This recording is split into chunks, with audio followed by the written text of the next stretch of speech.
Arrest of Tyler Robinson, 22-year-old, who is accused of the assassination of Charlie Kirk, a press conference that we watched live here, just as Josh Haskell, who is in Utah right now.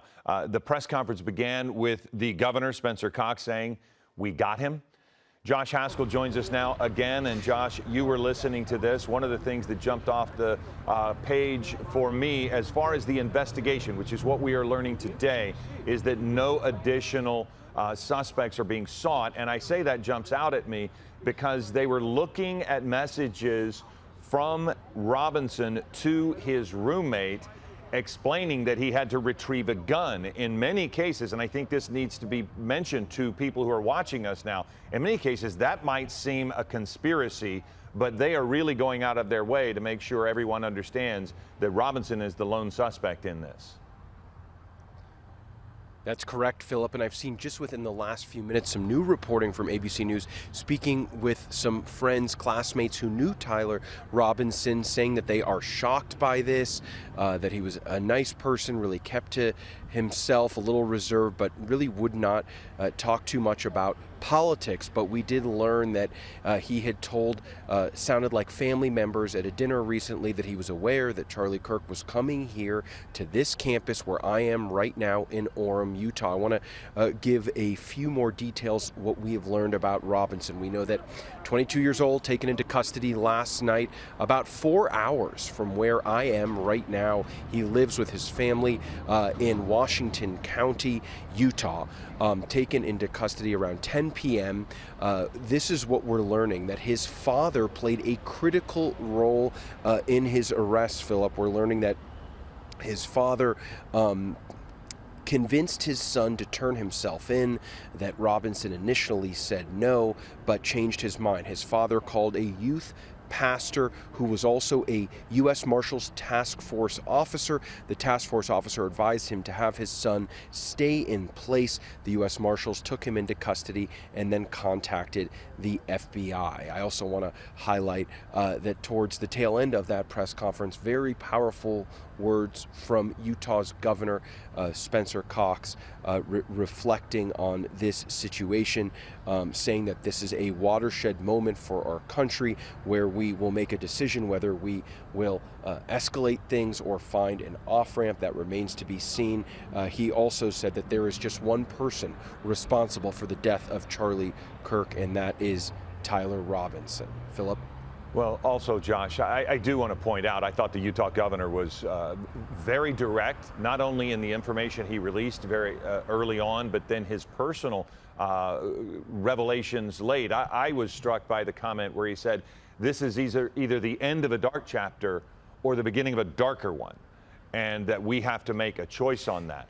But I wanted to ask you another element that just popped up in the ABC News report. They talked about Robinson having attended UVU for about a semester, and when it comes to that piece of the puzzle, I'm wondering, you know, now that you're on the scene there, it kind of maybe gives you an idea as to how he was able to know where to go to get away, because he did get away and get down 3-4 hours away in the southern part of Utah.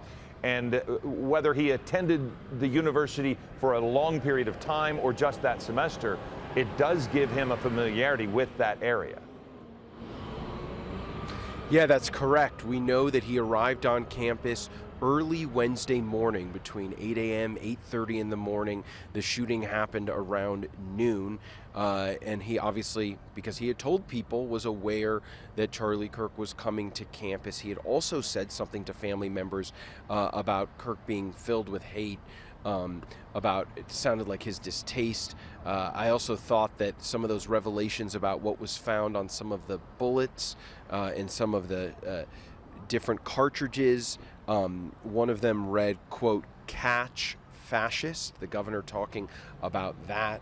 And it does seem like his vehicle, which they were able to connect to Robinson, played a critical role in this investigation, that his car was spotted here on campus. How about that video, Philip, that was released last night, and those photos that showed the shooter leaving the roof, running to the edge of that roof and then jumping off of it?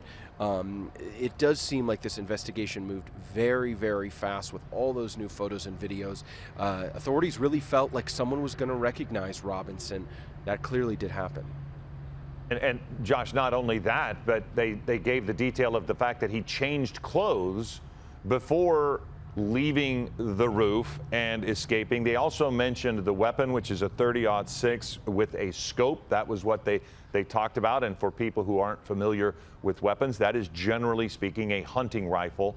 So it is a powerful weapon, but it is not the type of weapon that we see in mass shootings. But it is very powerful. It is with a scope and a rifle. I was shocked, Josh, not only by the things that the governor was willing to share personally, but early on there was a lot in the way of detail that he gave out, and then he pulled back and said we're not going to talk much more. But they have a lot of evidence here that they plan to present over the next 3 days, because it will probably be 3 days before he's formally charged and arraigned.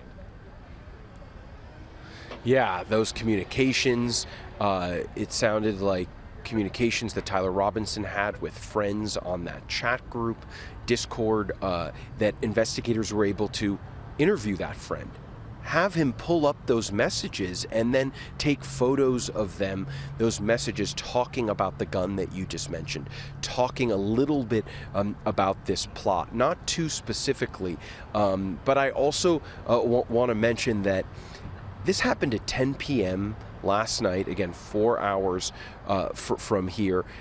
Since this shooting happened on Wednesday, over 12,000 tips have come in, over 200 interviews, and really the governor talking about how the whole state, so many people have been engaged in this, so many people here were supporters, fans, interested in Charlie Kirk, whether they agreed with him or not, and the FBI and investigators really used social media and really used those photos and videos to get that information out, and the public clearly saw all of that. I'll send